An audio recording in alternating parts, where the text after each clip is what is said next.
second Scientologist has hit the For You page. Look, I have been swarmed on TikTok lately by Scientology pages. It seems like every city in the US has their own Scientology TikTok page. I gotta say, there's a bit of a battle going on TikTok right now between the Scientologists and the people who've escaped. So some of you might have seen a video by Scientology Minnesota. I think this is the most popular page because they use like a relatively handsome dude as their main spokesperson. But I'm not gonna lie, I had to fall down the rabbit hole a little bit. I'm someone who really never ever knew anything about what Scientology was, right? Just like the average person, all I know really is that Tom Cruise is a Scientologist and they're a bit whack. That's pretty much all I knew. But after going down this rabbit hole, I'd say it seems a lot worse and a lot more vague than I thought it would be. It's odd. It's really odd. Now, as I mentioned that there was a battle, the battle is mostly being spearheaded by someone named Jenna Miscavige, who is the niece of the current leader of Scientology. So I'm going to take you guys through this today. It's pretty crazy, pretty sad, but it's interesting nonetheless. And I feel like, you know what, since they're gaining so much steam on TikTok, let's let at least some more people hear about this before you get swarmed yourself about Scientology TikToks and maybe accidentally fall down the rabbit hole, you know? Maybe we can avoid that. So anyways, we're just gonna get right into it. But before I do that, I just want to say, hey guys, how's it going? I am so happy to see you again. And if you're new here,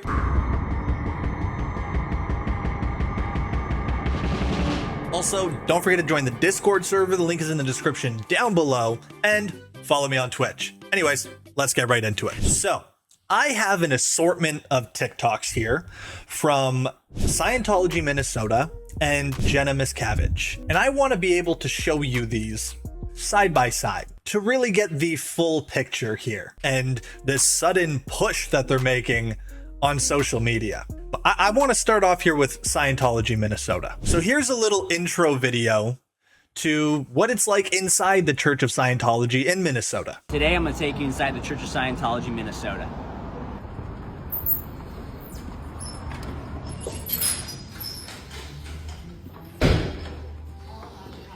Welcome to the Church of Scientology, Minnesota. This is where people just walk in, they go to reception right there. Hi, head up. First of all, it is a beautiful building. It is. That's a nice building, man. I'm understanding how you're paying for that now, but it is a very nice building.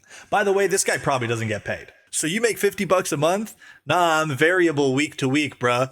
So he probably makes less than $50 a month. Okay, so once you walk into the Church of Scientology, Minnesota, you got our public bookstore, and you got materials like, if you're interested in Scientology, the fundamentals of thought.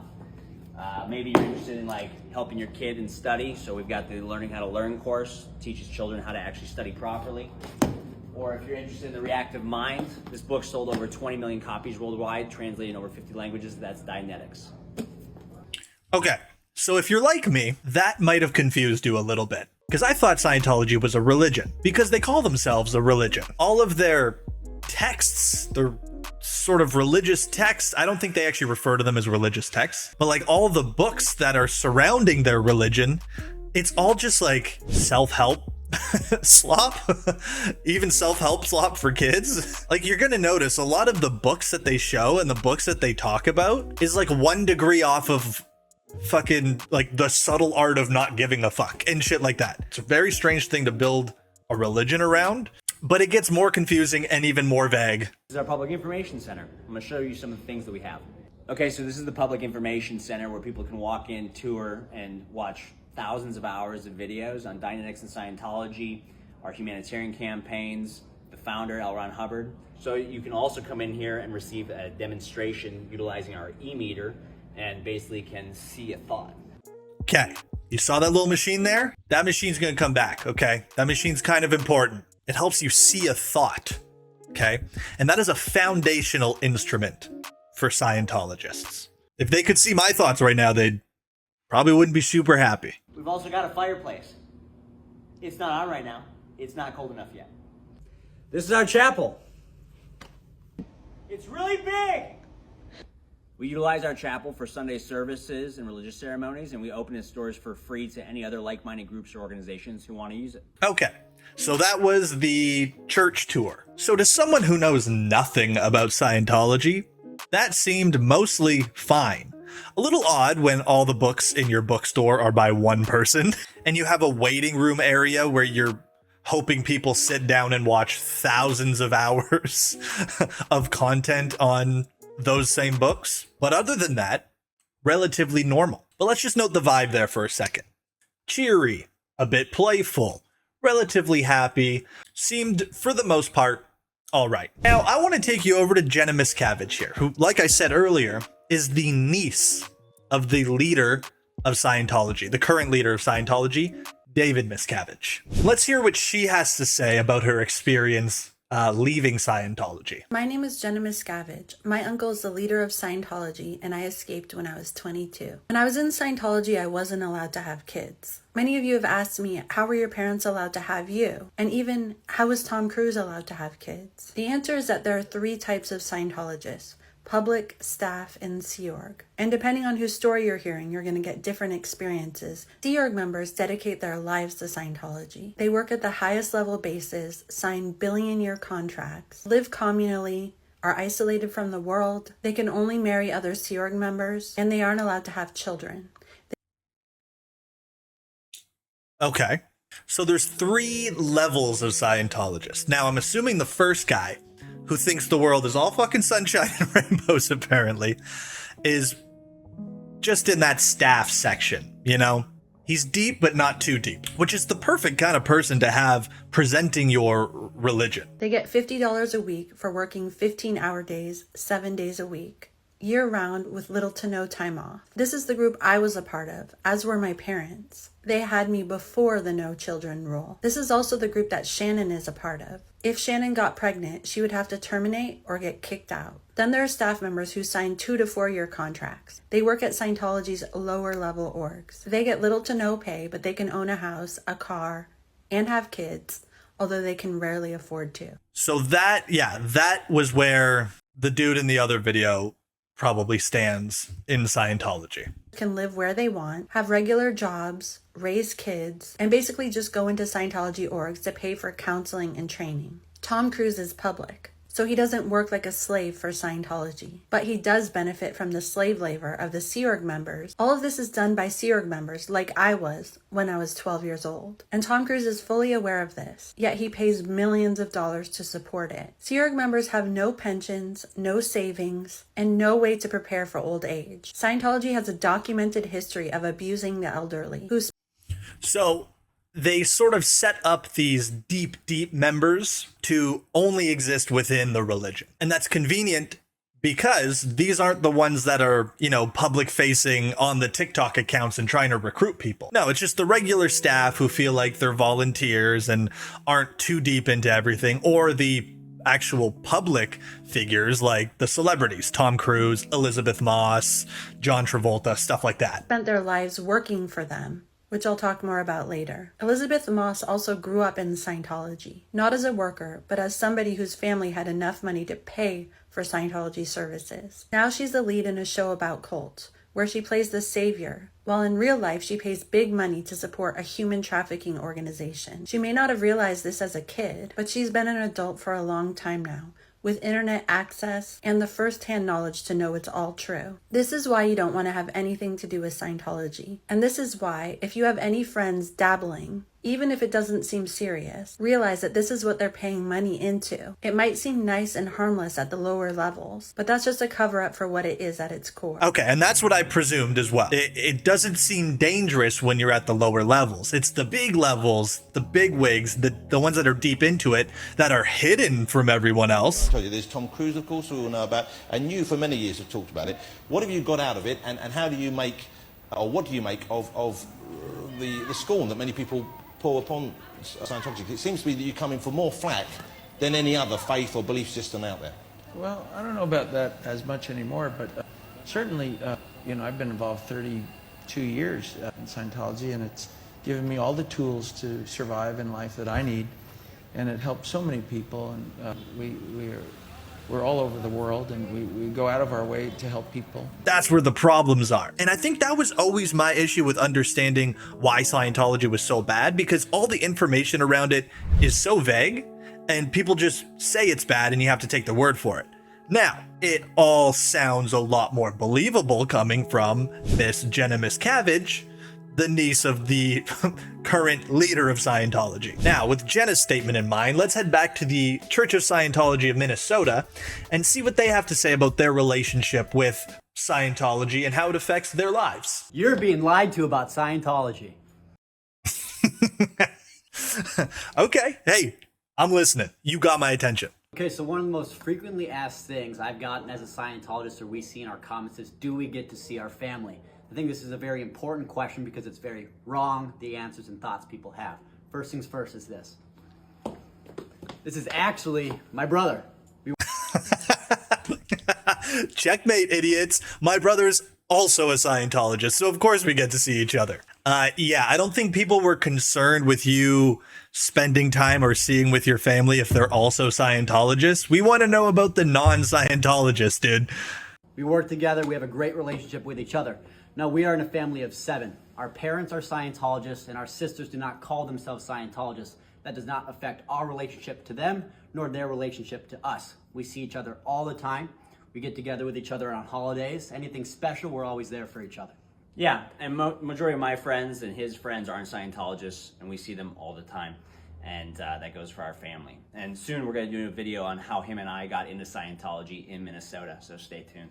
Okay, so apparently they get together with their sisters who aren't Scientologists on holidays and whatnot. It sort of plays into the thing that Jenna was saying, where it's like at these lower levels, it's not as serious. Then there are staff members who sign 2 to 4 year contracts. They work at Scientology's lower level orgs. They get little to no pay, but they can own a house, a car, and have kids, although they can rarely afford to. When critical people are asking the questions to the TikTok page, do you get to see your family? Do they pay you? Things like that. You're asking someone in these lower levels who doesn't have the claws quite as deep inside of them. So quite literally, they might not be lying when they say, yeah, no, we get to see our family. Everything's fine. My life is perfect. Everything's great. We have a lot of fun. Scientology is enjoyable, because they might not even actually know what goes on the deeper levels. Let's hear it from the sisters. Why would I put my non-Scientology sisters on a Scientology TikTok? Be smart. To answer people's questions?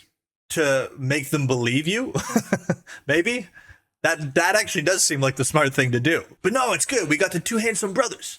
The 2 handsome brothers coming in telling you to learn Dianetics, dude. Learn Dianetics. Learn about your reactive mind. All right, let's hear from Jenna again. Hi, I'm Jenna Miscavige. My uncle David Miscavige is the leader of Scientology, and I escaped when I was 22. I was born and raised in Scientology, and I never lived in a home with my parents, only a dorm with a bunch of other kids. When I was 7 years old, I was made to sign a billion-year contract dedicating my soul to Scientology's paramilitary organization. Okay, so that billion-year contract thing, I'm not saying that I need to prove to you that other people believe it and she might be lying. She's not. They do sign a billion-year contract. Here's a clip of the Minnesota guy talking about the billion-year contract. So it says, is it true that people in the Sea Org sign a billion-year contract? The answer is yes, they do. It is a symbolic document which, similar to vows of dedication in other faiths and orders, serves to signify an individual's eternal commitment to the goals, purposes, and principles of the Scientology religion. Sea Org members have dedicated their lives to working toward these ends and toward a world without war, drugs, crime, and illiteracy. Well, you're not doing a very good job. The billion-year contract's a thing.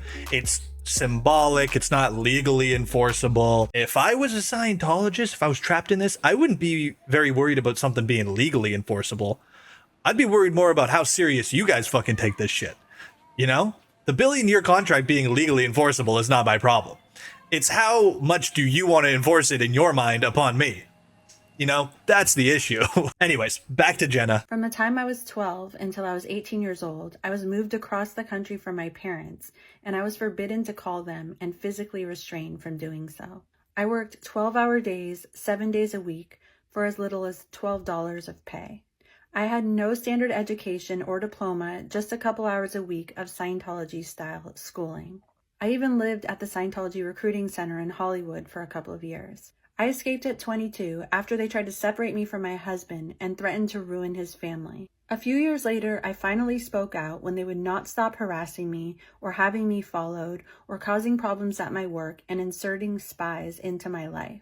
If you want to learn more about life inside Scientology, then follow me. So you know those books from earlier, they take them pretty seriously. They're literally only teaching you Scientology stuff. This is why there's a disconnect with the lower level people, because they didn't grow up in Scientology necessarily, and they're at the lower levels, you know, staff members and whatnot.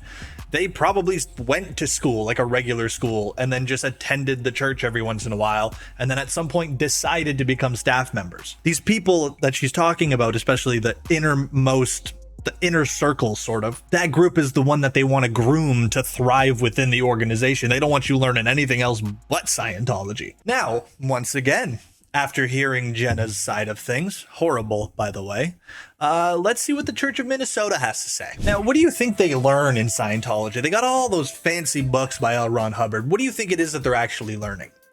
Well, they gave us a bit of an insight here on the Church of Scientology Minnesota. We have precept number 1 from the book, The Way to Happiness. And I'm excited because if there's a whole religion built around this shit, it's going to be some enlightening stuff. Okay, so as I went over, we're going to spend every day going over a different precept from this book, The Way to Happiness, Common Sense Guide to Better Living. So the very first one is take care of yourself.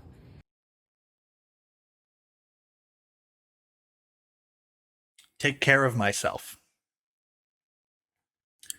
You needed a religion for this? Take care of myself? The very first one is take care of yourself.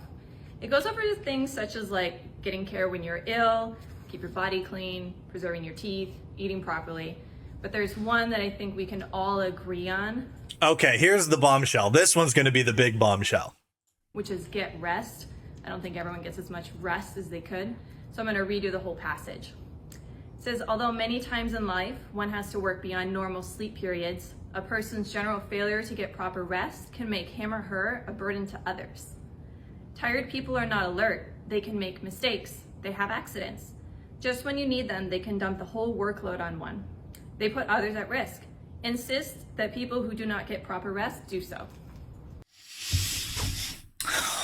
Really? This is the... I feel like if any of these people had just read some other like slop self-help book before turning to L. Ron Hubbard, they probably would have not ended up in this religion.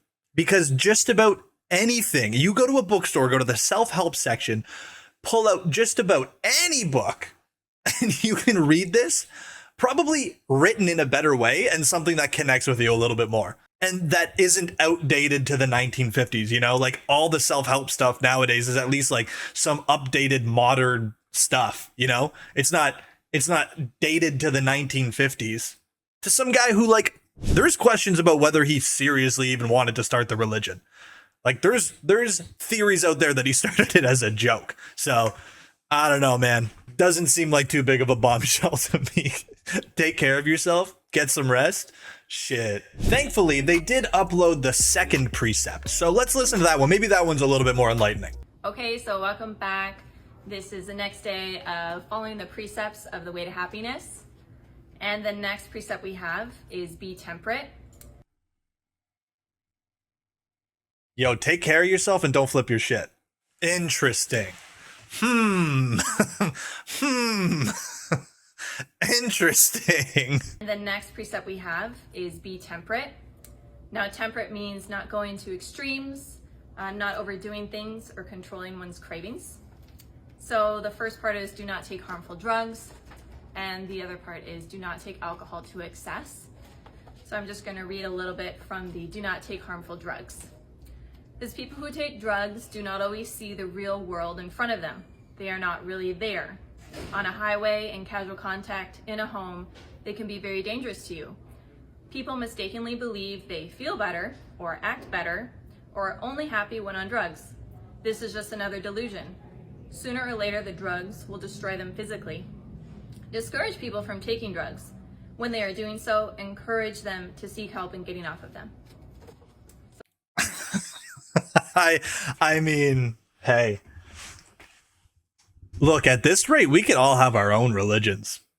If this is how low the bar is, buddy, I got some ideas. Okay, now we're gonna go back to Jenna, who's gonna tell us a relatively frightening story here. Not that everything she's been saying so far hasn't been frightening, but My name is Jenna Miscavige, and my uncle is the leader of Scientology. I escaped when I was 22. My aunt, Shelly Miscavige, hasn't been seen by anyone outside of Scientology since 2005. Leah Remini last saw her that year and then reported her missing in 2016. Since then, Where is Shelly has exploded, bringing international attention to Scientology's abuses. Most people see my Aunt Shelly as a trapped, powerless victim. I see her differently, as the Ghislaine Maxwell to my Uncle Dave's Jeffrey Epstein. She was his right-hand man, so to speak, and she was there for it all. Protecting predators, covering up child abuse and deaths, separating children from parents, and helping to build the family-destroying human trafficking cult that it is today. It was my Aunt Shelly who forbade and prevented me from communicating with my parents as a child. It was she who kept me separated from them. And when I wanted to leave, it was Shelly who ordered someone to be posted outside of my door day and night to make sure that I couldn't escape. And she ordered hours of interrogations where I was physically restrained from leaving the room. All while she... these interrogations she's talking about, by the way, involve that little device that we saw earlier in the introductory video. This little kind of a lie detector test. So physically restrained and forced interrogations with this e-meter device. While she was living in luxury, flying in private planes, with private chefs, with designer clothing, vacationing in the Caribbean, while being waited on hand and foot by teenagers and hobnobbing with Tom Cruise and John Travolta. She's been reported missing, but hundreds of Scientology workers live at secret bases, isolated from the world. My Aunt Shelly works at a base near Lake Arrowhead. She's reportedly been seen visiting the chiropractor, going out to the movies, going out to eat Italian food. These are all privileges far beyond what I or other Scientology workers ever had. I really appreciate everyone who asks, where is Shelly? She might be isolated from the world, but so are so many others who weren't right there building a criminal organization and abusing children alongside my Uncle Dave. They won't have a celebrity asking after them because nobody even knows who they are. This caught me way off guard when I first saw it. So I was like, damn, this person's missing and like barely anybody knows. Like, I haven't heard of this. But like, there's a fucking Wikipedia article dedicated to this. Shelly Miscavige was last seen in public in August of 2007. Once again, not trying to constantly question the validity of Jenna at all because I fully believe her. But it's crazy to just keep seeing things that she's saying like be confirmed elsewhere with something like this that tends to be like so vague and actually hard to find info on. It's here. Like, it's right here. This brings me to a relatively small, still interesting, but small thing that I noticed on the Church of Scientology Minnesota page. Look at this video here. It just has the words help. Now, I don't know if they're doing this as a joke. This isn't the only time they do this. So it just says help. 4 books in Scientology that you need to read. If you want to learn more about the reactive mind and why you tick the way you do, read Dianetics. If you want to learn about Scientology or fundamentals and principles, read Scientology, the fundamentals of thought. If you want to learn about work and how you can better handle work, help. Problems at work. And if you want at-home therapy that you can do your... Did you catch that? Are these hidden help messages? Are you purposefully creating a skit in here where you can say the word help? Do you need help? Do you genuinely need help? Because there's another example of them doing this. Same guy, by the way, which makes me believe it even more. 5 courses that you need to do in Scientology.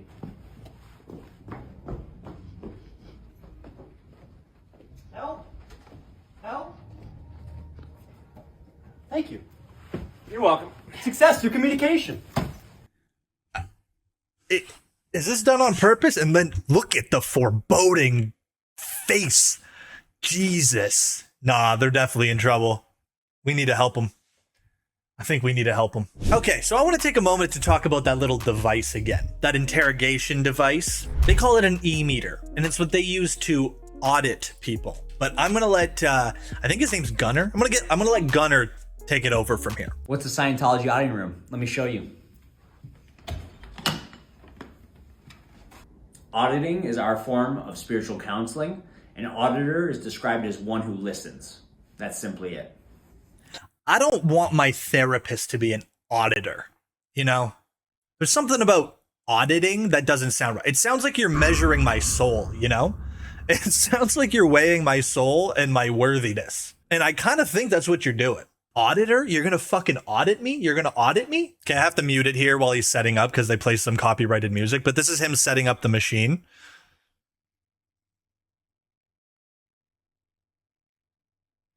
As the auditor, I would sit over here on the business side of the e-meter. Here are the cans. And from this perspective, I'm the person who's ready for session. So that's an auditing room. Auditor sits there, pre-clear sits there. Pre-clear, also PC for short, is a person who's going for the state of clear, per Dianetics.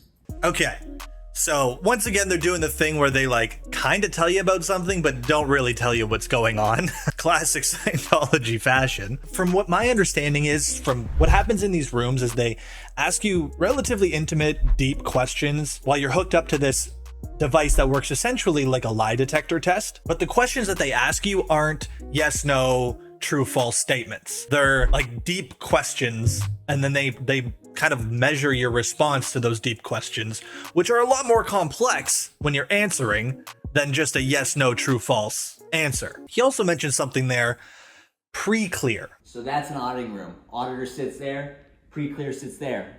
Pre-clear, also PC for short, is a person who's going for the state of clear. And people who are going for the state of clear. Now, pre-clear means you're all fucked up. You got a lot of fucked shit going on. Your whole life is fucked, but you want to get better. Clear is someone who has ridded themselves of the things that are the reasons why they've turned to Dianetics or Scientology.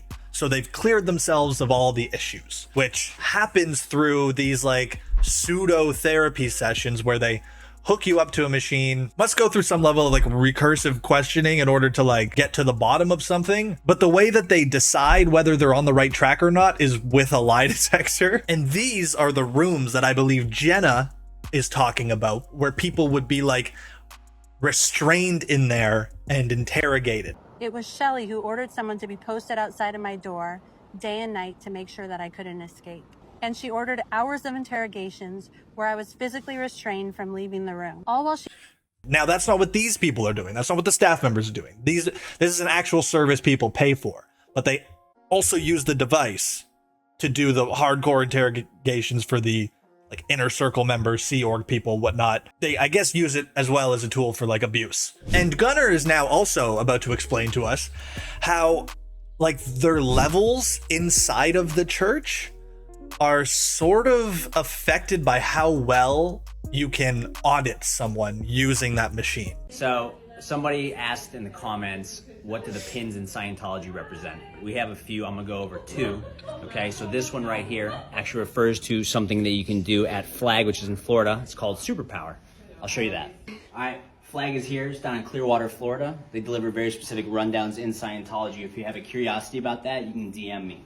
All right, but this pin right here, that represents a rundown called Superpower. And that's all I'm gonna tell you about it. That's all you're gonna tell me about it?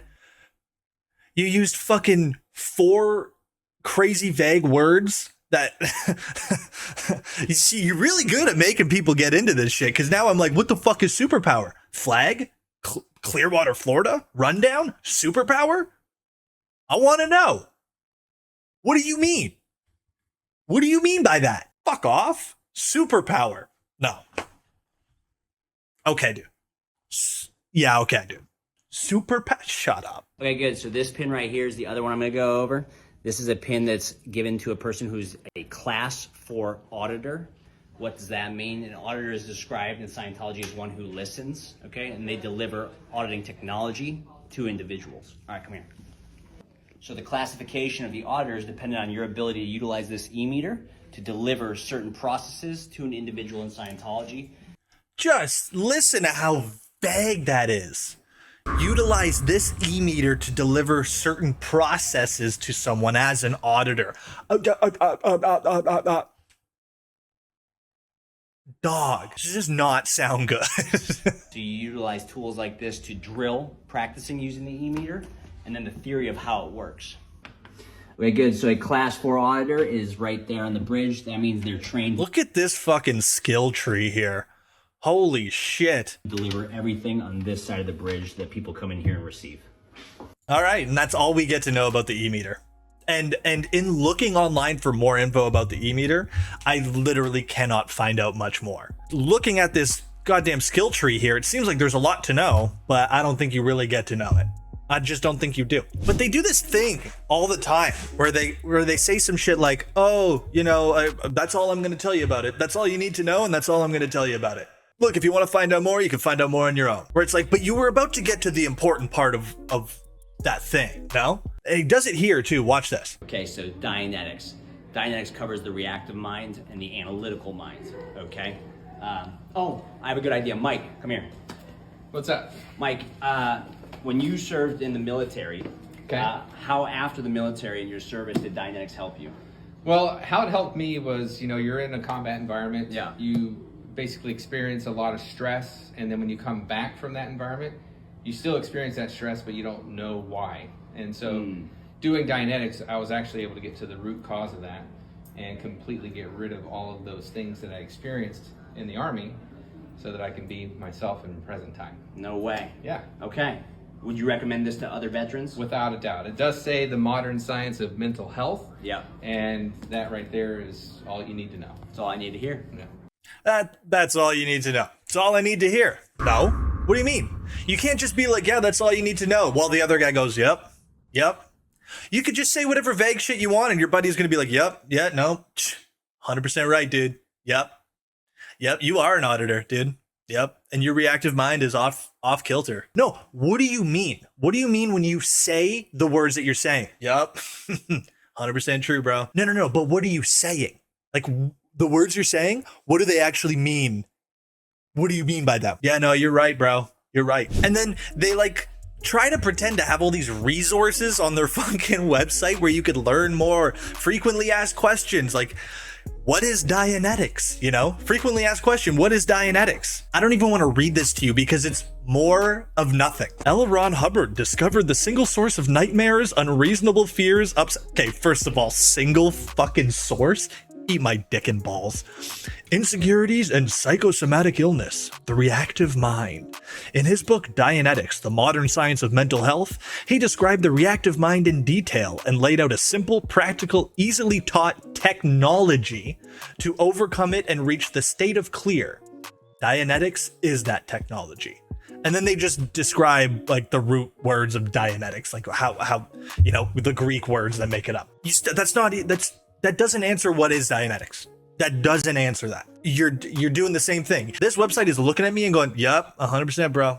Yeah, you're 100% right. Shut the fuck up and tell me what you mean. This is like sort of steamrolling, and there's tons of this content out there. Like, I'm telling you, look, they got the Los Feliz mission, the Scientology Stuttgart in Germany, Scientology in Taiwan, Scientology Chicago, Scientology San Francisco, Scientology Tampa, Scientology Miami, and I just only clicked a couple. There's so many more. Scientology Taiwan actually caught me off guard though. That's how did you get there? Anyways, guys, I think that's where I'm gonna end it today. I was really deep in this rabbit hole, right? And as someone who had no idea what the fuck Scientology even was, it was fun to go down, and I kind of just wanted to share the exact same sort of rabbit hole that I went down, like in the exact same order, so that you guys could have experienced it too. So be careful, you know? It's cool to look into the pit, see if you could see the bottom, but don't fall in, you know? Anyways, I want to know what you guys think. Do any of you have experiences with Scientology? You know, family members, anything like that? Yeah, I'd love to know if you guys got any stories. Anyways, guys, that's going to do it for today's video. I really hope you enjoyed it. If you did, leave a like down below. And if you're new here, you should go and buy yourself a pair of pink pants. Also, don't forget to join the Discord server. Link is in the description down below. But with all that out of the way, guys, I hope you have yourselves a fantastic day. Get clear, and I'll see you next time.